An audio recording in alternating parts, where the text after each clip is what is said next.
s'espera un altre moment, posa't roba confortable i sabates resistents, perquè venen temps de lluita i fas falta en el carrer. El teu lloc està en les places amb la resta de la gent. I si no els deixem somiar, mai no els deixarem dormir. Avui una nova xerrada de Valencians UK. Valencians UK avui té el plaer de presentar-vos a Encarna Canet, professora de la Universitat de València i treballadora social especialitzada en violència de gènere. Abans de la presentació del convidat que va a càrrec avui de Rafael Sanchis, us faré una breu introducció al que fem a Valencians UK i com funciona la nostra associació. UK, des de fa ara mateix ja 2 mesets, estem fent trobades virtuals. Som un CEBEX, que equival a una organització valenciana a l'exterior, reconeguda per la Generalitat Valenciana. I estem al maig del 2018, som una associació sense ànim de lucre, ens registrem com a ONG al seu a Londres i del 13 de març, com he dit, del 2020, la Generalitat Valenciana ens reconeix com a centre oficial valencià a l'exterior, que va ser un CEBEX. Avui tenim una xerrada un poc accidentada, disculpeu els problemes tècnics, però ja estem tots i procedirem a presentar la convidada. Aquí teniu els membres de Valencians UK, jo soc el Jordi, teniu la Neus, el Ferran i el Rafael per aquí també, a la Conxa i a la Imma, i a la Zaya, que entrarà com puga, si no ha entrat ja. I ara passem a la convidada i donarem pas a el Rafael per a que pugui presentar la convidada. Si Rafael estàs preparat, a veure que te trobe i te dono el micro. Vinga. Bé, doncs és un honor per a Valencians UK comptar a... Se me sent, no? Suposo que se me sent, doneu-li el ditet, perquè jo... Val, perfecte. És un honor per a Valencians UK comptar amb Encarna Canet Benavent com a conferenciant en les nostres trobades virtuals o videoconferències. Actualment, Encarna és professora doctora del Departament de Treball Social de la Universitat de València i investigadora de l'Institut Interuniversitari de Desenvolupament Local i del Grup d'Estudis Socials, Intervenció i Innovació GESIN. A mi particularment em fa molta il·lusió perquè la conec des de fa força temps i no hem perdut el contacte malgrat les distàncies. És una persona afable, propera, positivista i amb sentit de l'humor. És clar, els estudis de treball social i l'experiència posterior en els camps de treball, docència, investigació, publicacions, assessorament i activisme fan d'Encarna una persona qualificada per a aportar context al tema d'avui, analitzar críticament les dades i, amb una perspectiva feminista, ajudar-nos a reflexionar amb els ciutadans de a peu. En els estudis, ella va estudiar treball social i és especialitzada en violència de gènere. Va acabar els estudis en 1990. Va fer un màster en orientació i assessorament familiar, un altre màster en igualtat de gènere, en igualtat i gènere en l'àmbit públic i privat. És doctora en desenvolupament local i territori. La seva tesi doctoral versa sobre la violència de gènere al País Valencià. Ha treballat en el camp de dona i violència de gènere, en el servei d'atenció a la família, en institucions penitenciàries, en servei pedagògic escolar i en persones majors.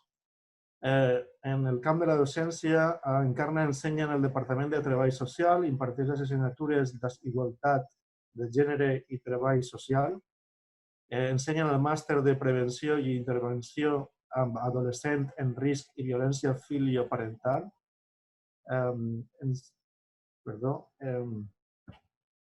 ensenya... Se me'n passa. Ensenya a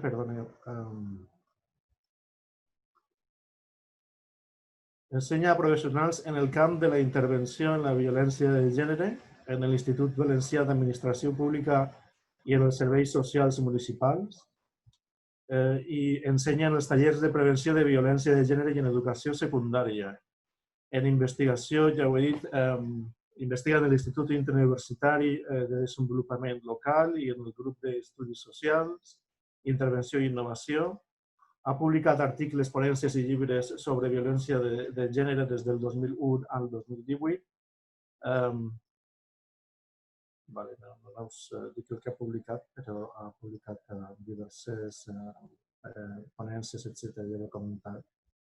Després, en el camp de l'assessorament, participa en la Comissió d'Igualtat del Col·legi Oficial de Treball Social de València, en la Comissió de Seguiment del Pacte Valencià contra la Violència de Gènere i Masclista de la Conselleria d'Igualtat i Polítiques Inclusives, i com a activista pertany a l'Associació de Dones Amèlia Jover de Cullera, al col·lectiu Dones Decidim de la Plataforma pel Dret de Decidir del País Valencià, pertany a la Plataforma Animalista i és delegada sindical del sindicat STPB. Doncs amb vosaltres, Encarna Canet. Encarna, és tot teu.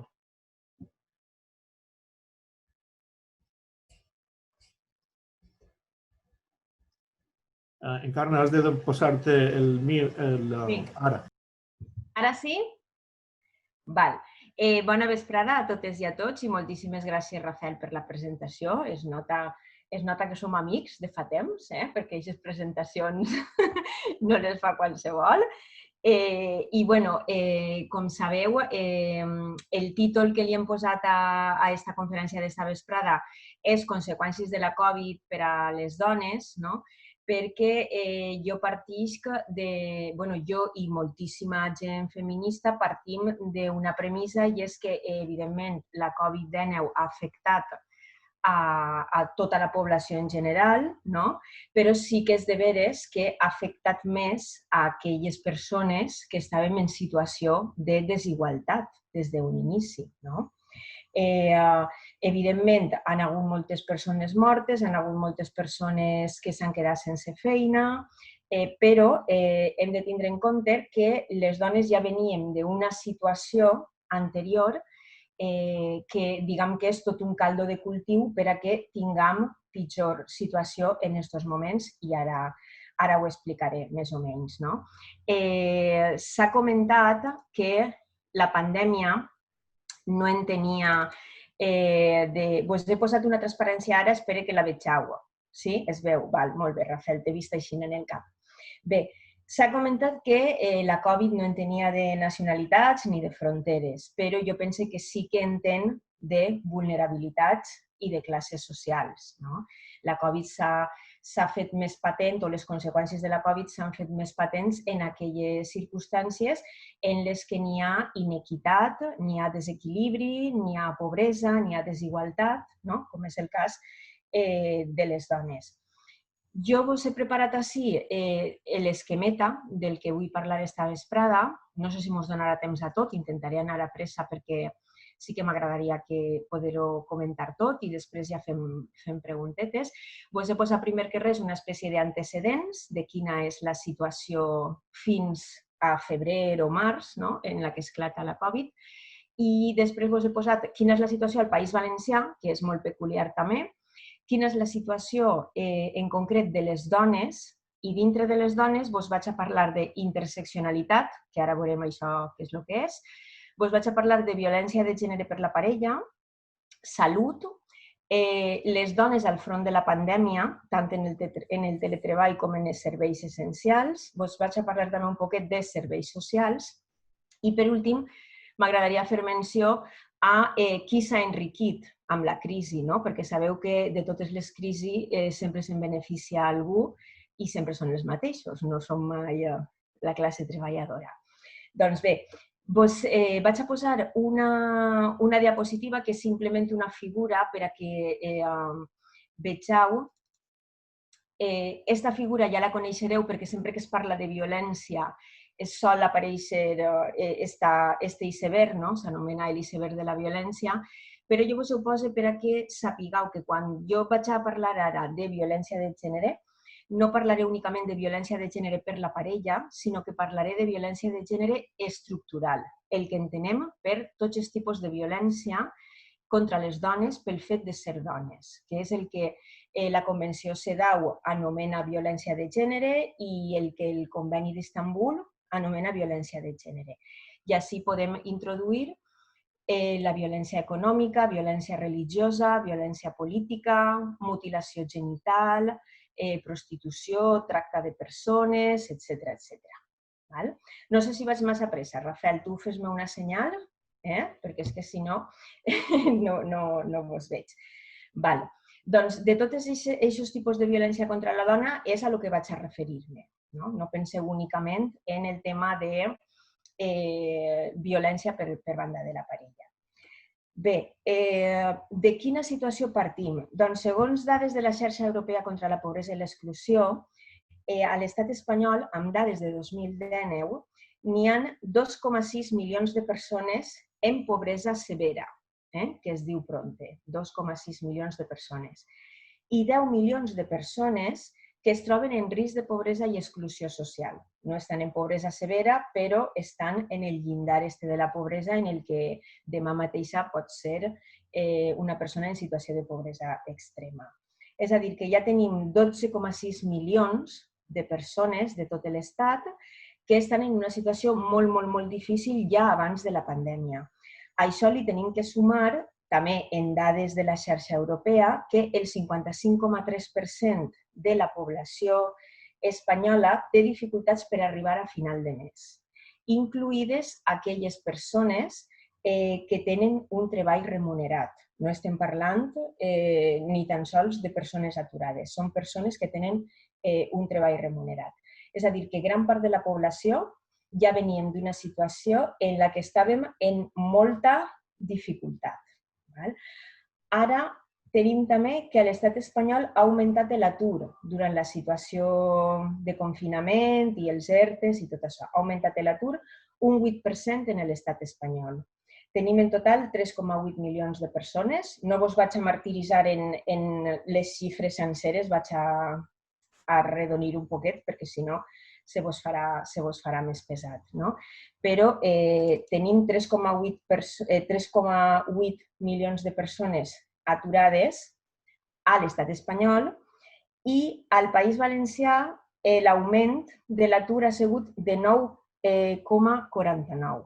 He posat així una gràfica ara del total de persones aturades, aquesta gràfica que es veu taronjeta i groga, el total de persones aturades a l'estat espanyol i, com podeu veure, una gran part, més gran part de dones que d'homes.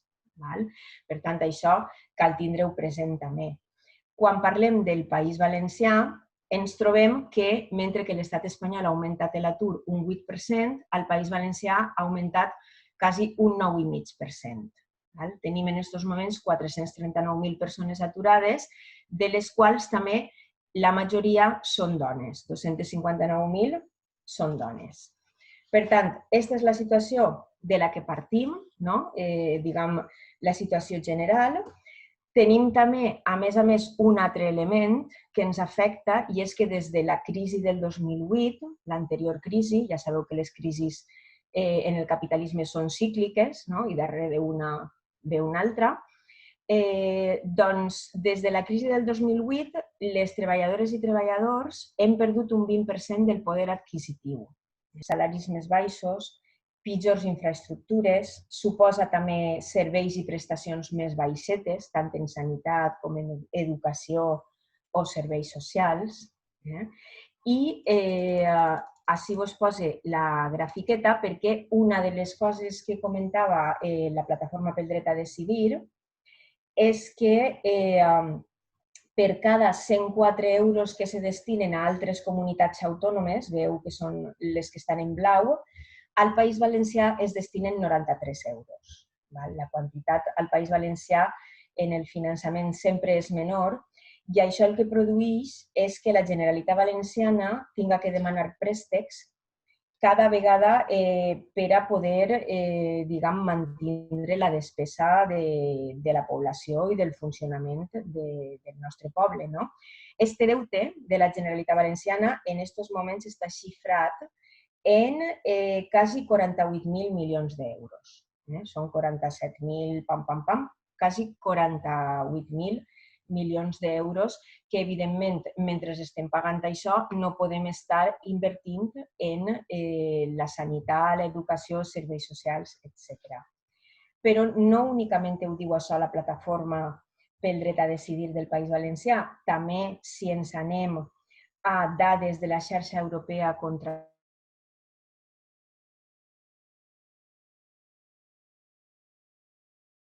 que a l'estat espanyol hi ha com una divisió entre comunitats riques i comunitats empobrides. De Madrid cap a dalt estan les comunitats més riques, per dir-ho d'alguna manera, i de cintura cap avall de l'estat estan les comunitats més empobrides. Podeu veure ací els percentatges, imagino que se veurà bé, però els percentatges superen a la mitjana nacional i, per descomptat, superen la mitjana europea. Fixeu-se en les taxes de pobresa, pel País Valencià n'hi ha un 30, Extremadura n'hi ha 44, és a dir, que són xifres, Andalusia un 38, són xifres que superen la mitjana espanyola i la mitjana europea. I tot aquest conglomerat de problemes i de qüestions, evidentment, tenen també un problema, diguem, que és el que jo vull destacar, i és que la major part d'aquestes persones, anem a veure, són dones. Bé, per què dic que la major part d'aquesta població són dones?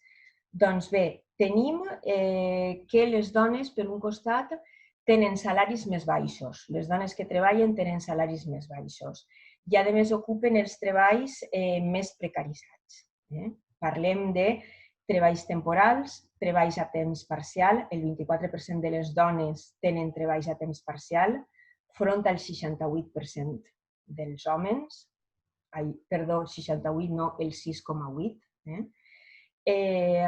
Tenim els contractes per hores, els treballs sense contracte, evidentment. Tenim també que la majoria de dones són les que treballen com a empleades de la llar. El 98% de les persones que treballen com a empleades de la llar són dones. També les que treballen en la cura de persones majors i persones dependents són dones. Les treballadores del camp, el 45% de treballadores del camp són dones també. I, per altre costat, segons dades de l'INE, també la proporció de dones aturades és major que la dels homes aturats.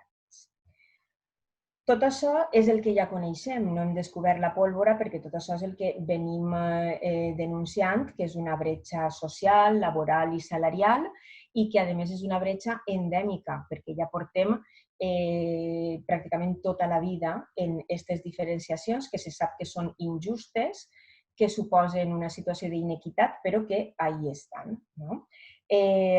Segons Intersindical Valenciana, en una publicació que va fer recentment, la bretxa salarial al País Valencià és de 22,4%.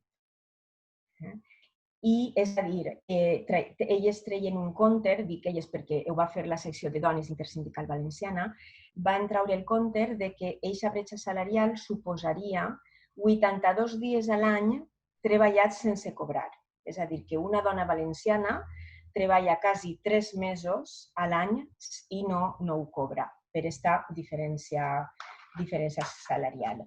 Però no sols està la diferència salarial, la bretxa salarial que diem, sinó que també tenim la bretxa de les pensions. La bretxa de les pensions al País Valencià frega el 37%.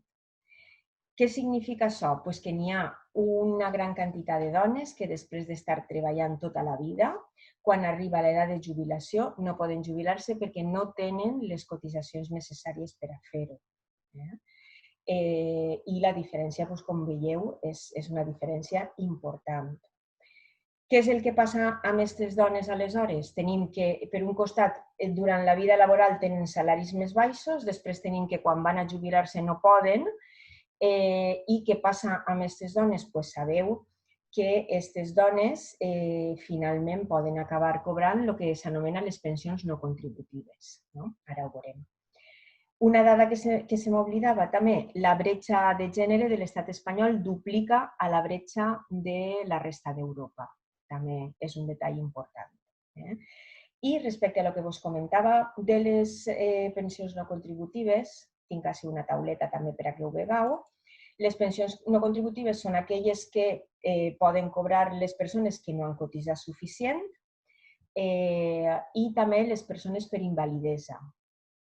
Aleshores, tenim així dues columnes, la de l'estat espanyol i la del País Valencià, i com podeu veure, les dones, el total de les pensions no contributives les cobren en un 65% i els homes un 34%. És a dir, que els homes sí que, diguem, que poden optar a les pensions de jubilació normals, que diríem, però el 65% de les dones no poden optar a aquestes pensions de jubilació. Per això opten a les no contributives. I al País Valencià, una vegada més, com podeu veure, les dades són més altes encara.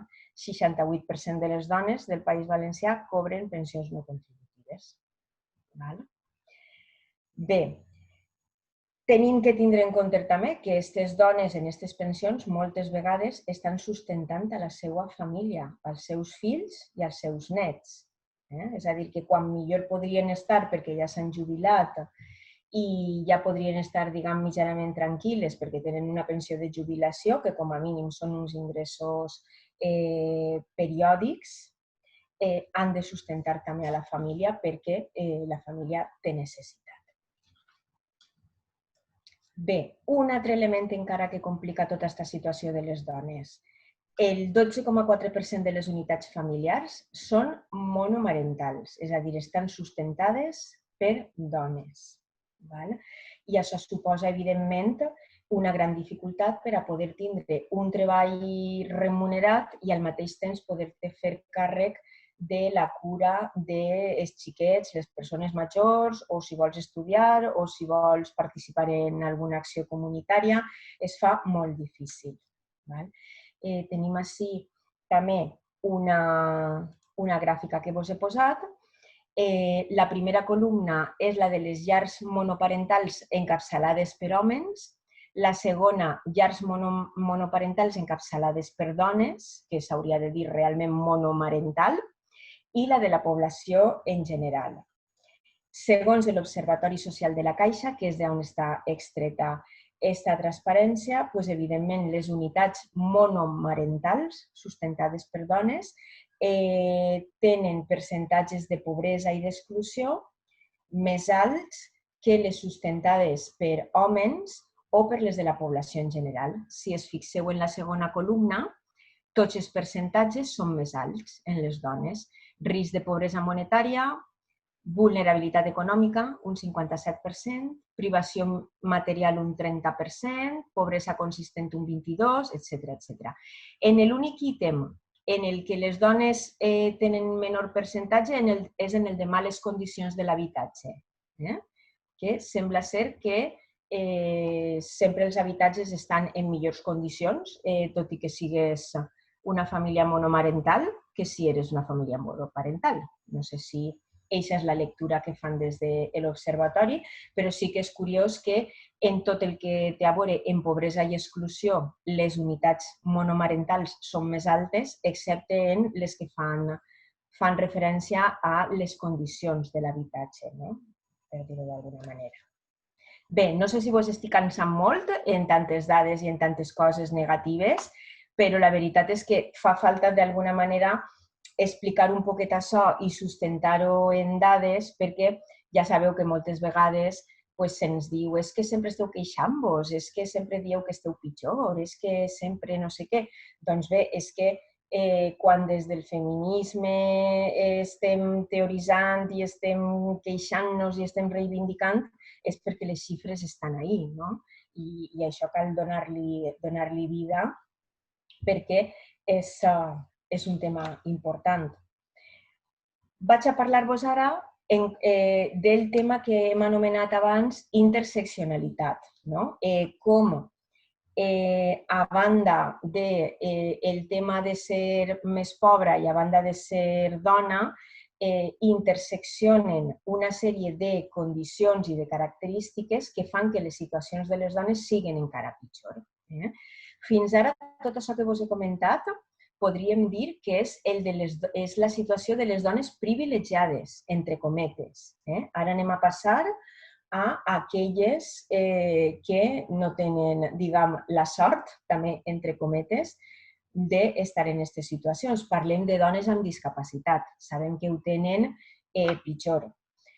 Parlem de les dones migrants i racialitzades, que ara explicaré un poquet més endavant coses sobre elles. Parlem de les dones refugiades. El dissabte, que és 20 de juny, és el Dia Mundial de les Persones Refugiades i és de caixó pensar que a partir d'ara van a tindre un més difícil per aconseguir refugi i per aconseguir asil, perquè si ja Europa s'havien blindat per a no deixar passar a ningú, ara amb l'excusa del virus i de la pandèmia, evidentment tenen l'excusa perfecta per a no deixar que les persones tinguin la condició de refugiada, d'asilada, etc. Estan ficant-ho molt, molt difícil. Tenim també les dones que tenen feines i condicions laborals pràcticament d'esclaves. Parle de les dones de les maquiles, les de Mèxic, El Salvador, Àsia, Xina, Indonèsia, que tenen condicions absolutament insuportables, condicions de treball absolutament insuportables per a que la resta d'Europa puguem vestir samarretes a 3 euros. No vos ho he dit, però al final de la transparència vos he posat una sèrie de bibliografia per si alguna o algú voleu aprofundir en aquests temes. I precisament n'hi ha documentació sobre el tema de les maquiles i també tenim les dones mula, les dones que treballen de porteadores de mercaderies que poden carregar fins a 100 quilos i que ho carreguen a peu, creuen les fronteres a peu, de Ceuta, Melilla, Marroc, etc. Tenim les dones que estan empresonades. De la població total espanyola que està en presó, el 7-8% són dones. Aquestes dones tenen també l'estigma no sols de dones i de dones pobres, sinó després quan neixen tenen l'estigma que han sigut dones preses i per tant també ho tenen tot més difícil. També tenim les xiquetes i les dones víctimes de matrimonis forçosos. Les xiquetes i les dones que són venudes com a esclaves sexuals o esclaves domèstiques, que n'hi ha i és una situació molt habitual en algunes parts del món i que, evidentment, si tenien alguna idea de poder-se oposar a totes aquestes coses, la situació econòmica mundial ara el que fa és que en tot això hi hagi un retrocés molt gran i, evidentment, un retrocés per a les dones. Pel que fa a les dones migrants, l'associació Mujeres Migrantes Diversas va manifestar en un comunicat que va fer fa poc que la majoria de dones migrants es veuen abocades en l'economia submergida, que la seva forma de subsistència és precisament poder treballar en la cura de persones o poder treballar d'internes. Què ha passat amb aquestes dones durant la pandèmia i durant la quarantena? Moltes d'elles han sigut acomiadades. En l'excusa del virus, etc., han sigut acomiadades, per tant s'han quedat sense feina, s'han quedat sense ingressos, però també s'han quedat sense la seva llar, perquè aquestes dones viuen en les cases on treballen. Per tant, no sols ha sigut un problema econòmic, sinó un problema habitacional, un problema d'alimentació, d'ingressos, de tot.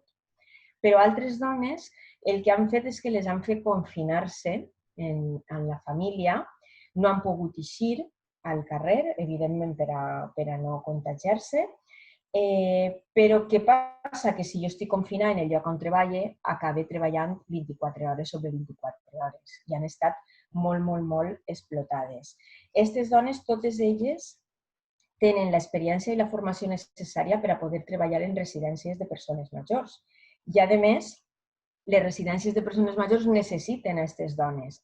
El que passa és que, com ja sabem, no tenen els ditxosos papers, no? I, a més, durant tota aquesta època de la pandèmia, s'han paralitzat els tràmits de legalització de persones que estan com aquestes dones, s'han paralitzat. Per tant, ho han tingut també molt difícil. Què és el que passa? Que en el fons al nostre sistema li ve molt bé l'existència d'aquestes dones en aquesta situació de precarietat. Perquè imagineu-se si tinguérem que pagar o si l'Estat tinguera que pagar professionals amb salaris, diguem, dignes per a cuidar persones a domicili, per a cuidar persones dependents, etc. Seria molt car. Aleshores, d'alguna manera, interessa que aquestes dones estiguen en aquesta situació de limbo, estan en una situació alegal, tot el món sap que estan ahí, tot el món sap que estan treballant i que, a més, les necessitem, però ningú diu res.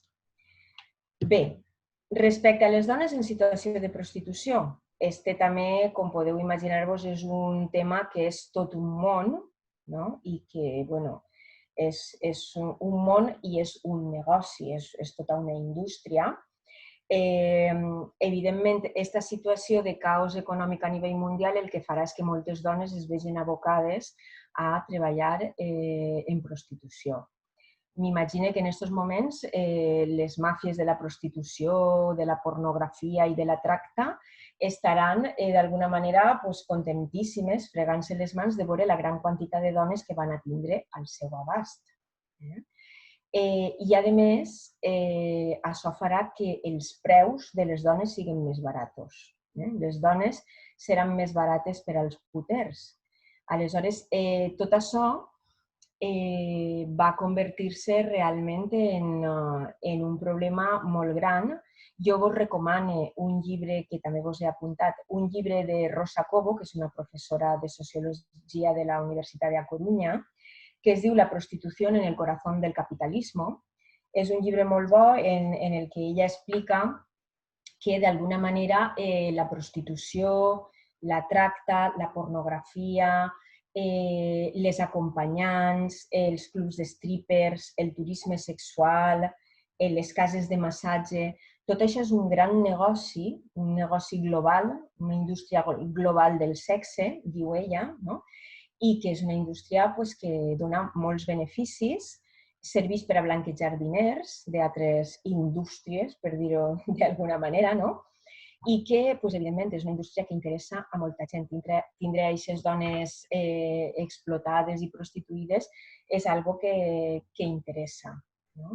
D'alguna manera, aquest negoci, aquesta indústria del sexe, és la suma del patriarcat i del capitalisme.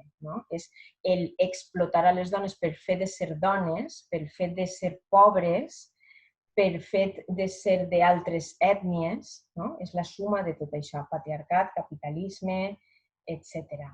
El major productor de prostitució és als Estats Units, però s'alimenta de jovenetes de Vietnam i de Camboya. És el major productor, però el major consumidor sabeu qui és, no? De totes formes vos ho vaig a dir, encara que me digueu que sí que sabeu qui és. El major consumidor de prostitució és l'estat espanyol. A nivell d'Europa és el major consumidor. I el tercer del món. Primer d'Europa i tercer del món en consum de prostitució. Quasi totes les persones que malviuen de la prostitució són dones. Es calcula que n'hi ha apenas un 4% d'homes que també es veuen abocats a treballar en la prostitució, però el 100% dels consumidors són homes. Encara que, diguem, la persona prostituïda siga un home, la clienta no és una dona, és un home també. I el 90% de les dones prostituïdes són estrangeres. Ja vos dic, vos recomano aquest llibre perquè fa molt que pensar en tot això de que la prostitució és també com una opció lliure. Imagineu-se, mira, Rafael, que és de la zona d'Alaquàs i del centre comercial del Bonaire i tal, m'ha vingut al cap a mi ara.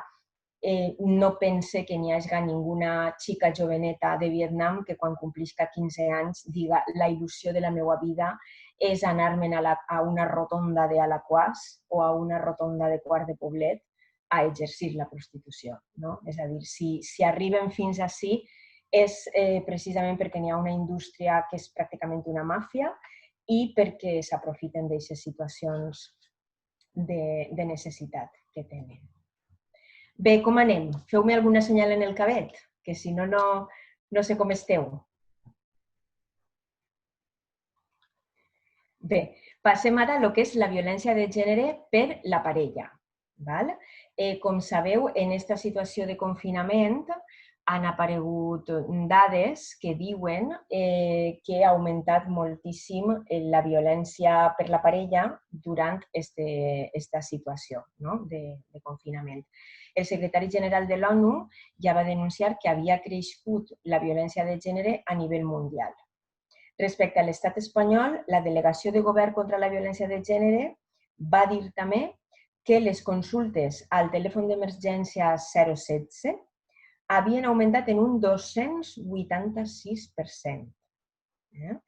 I al mateix temps, les denúncies han descendit un 70%. És a dir, que ens hem trobat en aquesta situació de confinament que la violència ha augmentat, però les denúncies han minvat.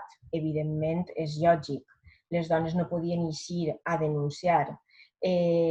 Fins i tot buscant una excusa perfecta per a poder eixir, tenien l'agressor en casa les 24 hores del dia. Per tant, és per això pel que ha augmentat la violència. Tenim que pensar que el modus operandi de qualsevol agressor precisament és l'aïllament de la dona. Us vaig a posar així una gràfica que explica, no feu cas si no veieu massa bé els numerets, jo vull que se fixeu en la línia de dalt de tot, la línia superior. És, diguem, el nombre de telefonades d'emergència al 016 durant determinats mesos, durant el 2019, i quan arribem a gener del 2020, febrer, fins i tot en febrer, amainen un poquet les telefonades, però mireu com immediatament en març se disparen les telefonades. I, evidentment, això no és perquè una estigui avorrida en casa i diga vaig a telefonar al 016. N'hi ha coses molt més divertides per a poder fer que fer una telefona d'emergència. Bé, vos dia que el modus operandi de qualsevol agressor és precisament el tindre a la dona aïllada, tindre-la en por, tindre-la sotmesa. I ara s'ha donat la situació perfecta per a qualsevol agressor per a poder fer més mal, no sols físic, sinó psicològic. S'han detingut més de 4.000 homes per violència de gènere, però fixeu-se en el que vaig a dir-vos. Des del 14 de març que comença l'estat d'excepció fins al 23 d'abril, és a dir, en un poquet més d'un mes, s'han detingut més de 4.000 homes per violència de gènere a l'estat espanyol. És a dir, que podem dir que ni tan sols en una situació d'excepcionalitat, en una situació de catàstrofe, en una situació com la que acabem de veure, que era una situació completament desconeguda, ni tan sols ahir han sigut capaços d'aturar la violència els agressors. Al revés, han vist la situació perfecta. I estem parlant de dones, però podeu imaginar-vos també la situació de xiquets i xiquetes que patisquen abusos sexuals. Sabeu que la majoria dels abusos sexuals i les agressions sexuals es produeixen dintre de la família. No són abusos que se produeixen en l'exterior per banda de persones desconegudes. El gran percentatge es produeixen dins de la família. Doncs imagineu-se ara xiquets i xiquetes sense la supervisió en el col·legi, sense la supervisió en el casal, sense poder anar al metge a pediatria, etc. Es calcula en l'àmbit internacional que entre el 15 i el 20% de les xiquetes i xiquets pateixen algun tipus de violència sexual abans dels 18 anys, entre el 15 i el 20. I tot i que no n'hi ha massa estudis sobre aquest tema, perquè, a més, aquests delictes no se fan tampoc tenint en compte la segregació per sexe, no se diferencia.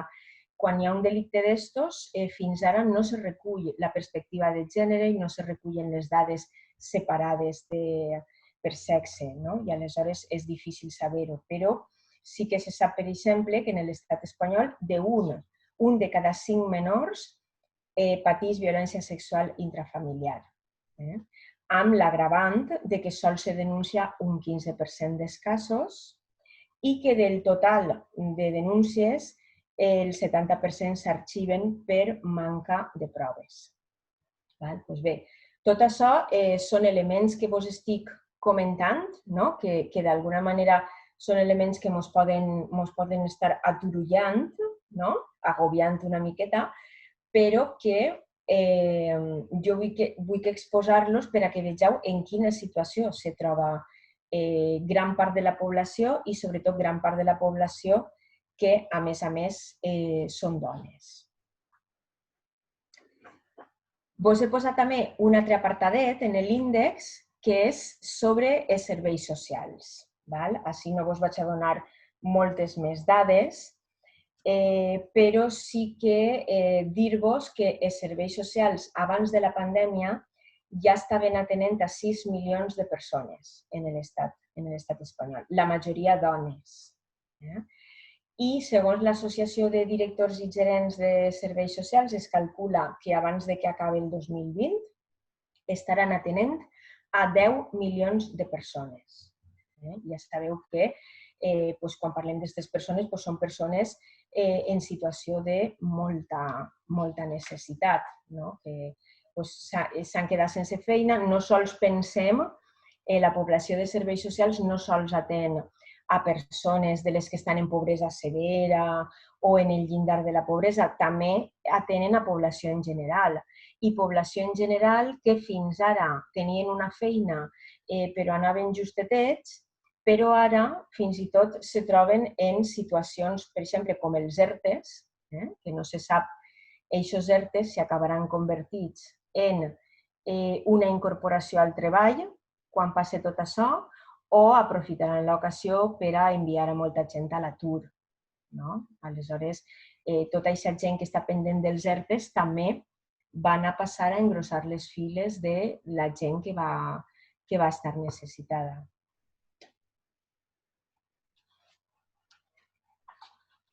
Bé, vos he posat un altre apartadet, un incís volia fer sobre serveis socials, i és que se parla molt que després de la crisi sanitària va vindre la crisi social, i que també se comenta que ara les UCIs mèdiques estan buides, però les UCIs socials van a omplir-se de gent. Està clar que els serveis socials ara van a ser fonamentals, perquè són els que van a treballar amb tota aquesta gent amb dificultats. Però què és el que passa? Doncs els serveis socials sempre han estat una miqueta abandonats en quant a manca de personal, manca de pressupost, etc. Diguem que els governs fins ara no ens han fet massa cas. Ara sembla que estan prenent-se-ho en sèrio, però quan pareixia que se ho estaven prenent en sèrio, resulta que el govern espanyol ara ha dissenyat un pla de contingència, sabeu, i ha destinat a sanitat 9.000 milions d'euros, a educació 2 milions d'euros.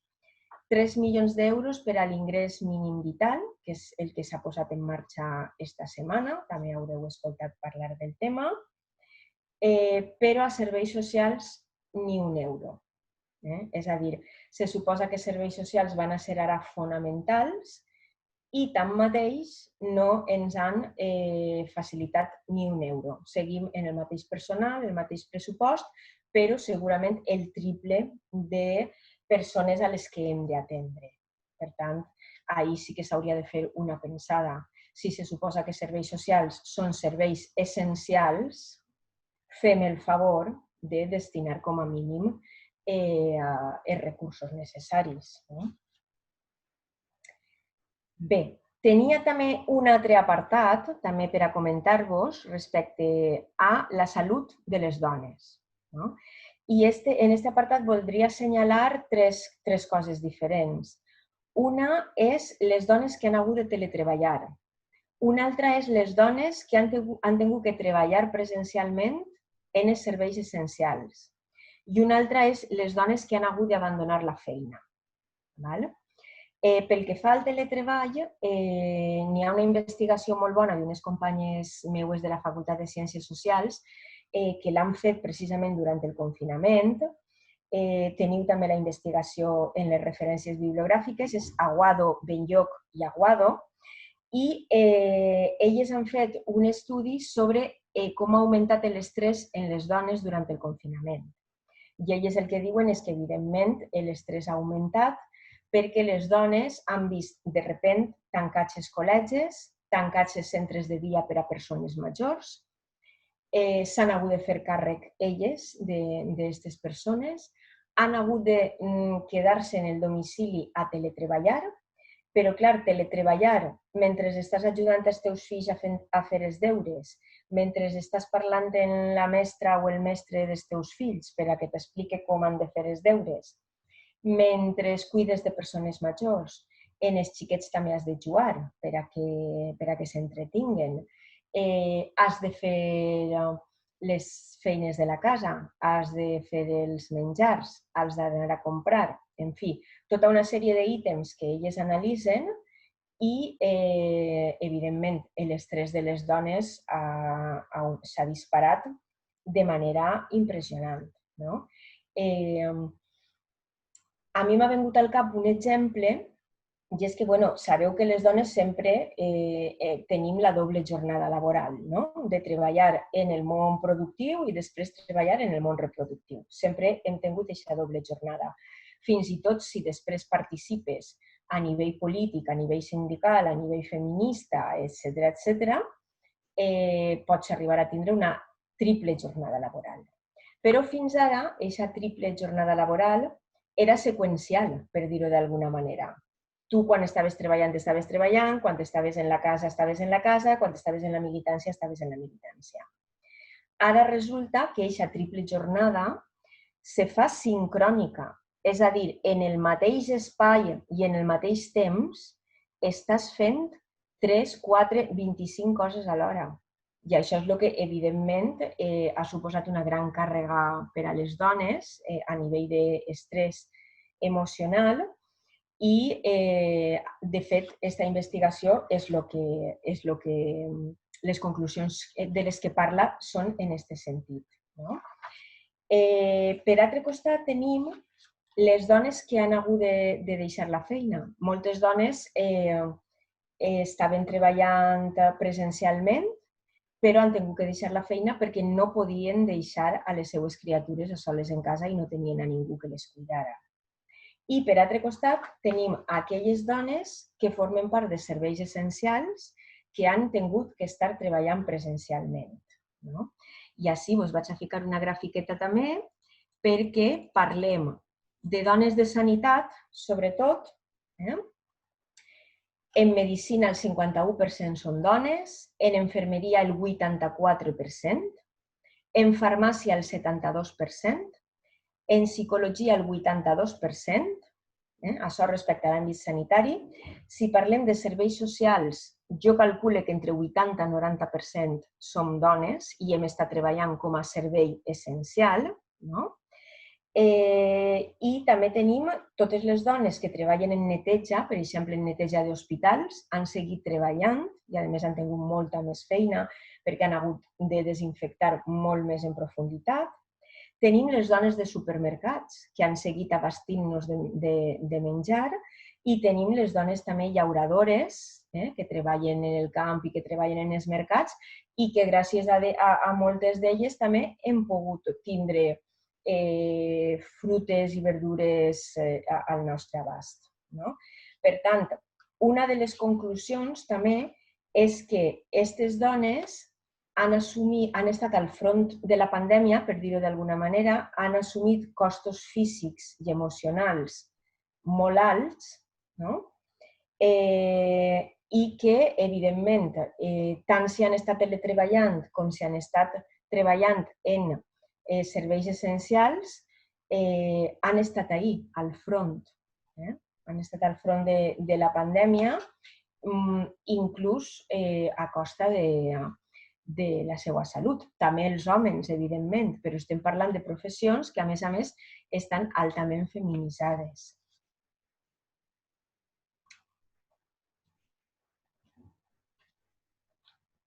Per tant, tenim que tota aquesta situació de pandèmia n'hi ha que sumar-la a tota la situació que ja teníem anteriorment. I ara tenim un impacte molt gran en les dones, però aquest impacte no sols és econòmic, és un impacte sanitari, és un impacte laboral, familiar, de salut mental. Les dones tenim el doble de problemes de salut mental que els homes, sobretot pel que fa a l'estrès, les depressions, l'ansietat, etc. I també tenim problemes de conciliació. Això que ens han venut sempre com la necessitat de conciliar, ens han venut que la conciliació anava a ser la pera llimonera i que gràcies a això anàvem a alliberar-nos. Doncs bé, n'hi ha estudis per ahí. Per exemple, Elizabeth Hannon ha fet un estudi que diu que durant el confinament les professores universitàries que han estat teletreballant igual que els homes, evidentment, però que n'hi ha una davallada en les xifres d'articles acadèmics que han fet les dones. Ha baixat el nombre d'articles científics que han fet les dones. Evidentment, estaven teletreballant i al mateix temps estaven fent les feines de cura. L'Institut Valencià d'Investigacions Econòmiques també ha dit que n'hi ha grans diferències entre els homes i les dones a l'hora de la conciliació familiar en el teletreball.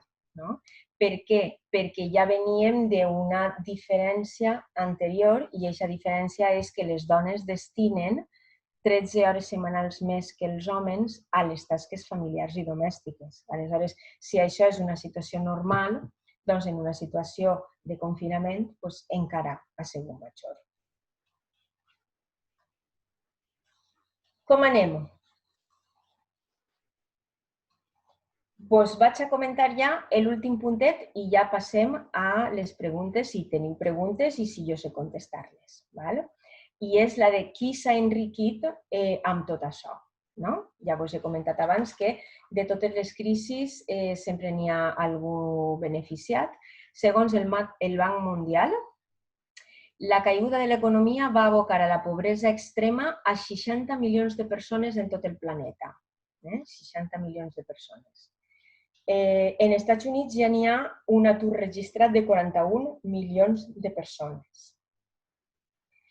I el que caldria contrastar és que els multimilionaris han vist augmentada la seva fortuna un 16% més durant la pandèmia. Això és d'un article que es va publicar en Infolibre el dia 1 de juny d'una dona que li diuen Begoña Ramírez. Doncs bé, la fortuna dels multimilionaris ha augmentat un 16% durant la pandèmia i entre 23 persones han aconseguit uns guanys de 100.025 milions d'euros. És una xifra que se'ns escapa del pensament, però a mi m'agrada comparar-la en els 3.000 milions d'euros que costarà ara l'ingrés mínim vital. Se destinen 3.000 milions d'euros per a l'ingrés mínim vital i se destinen 16.000 milions d'euros per al Fons Especial de l'Estat per a la Reconstrucció Social i Econòmica. Però aquestes persones han aconseguit 100.000 milions d'euros. Per tant, i un últim detall, Glovo, l'empresa que té contratats els riders, durant la pandèmia han estat treballant. I a més han estat treballant moltíssim perquè qualsevol persona que necessitava alguna cosa o simplement un capritxo els cridava per a que els portaren una cerveseta o dos a casa. Doncs bé, Glovo té 7.000 treballadors. Sabeu que cobren una misèria perquè la tarifa base de cada desplaçament que fan són 2,5 euros. Per cada desplaçament cobren 2,5 euros. Doncs bé, el que ha fet Glovo durant la pandèmia ha sigut baixar aquesta tarifa a 1,25 euros. És a dir, han seguit treballant igual o més, però els han baixat la tarifa base de cada trajecte. I aquest és el món en el que vivim, malauradament, i bueno, jo ja vaig a deixar-ho així per si teniu alguna pregunta o alguna coseta i jo intentaré contestar-vos, però el que he intentat explicar-vos és com està el panorama, però sobretot com està el panorama per a les dones.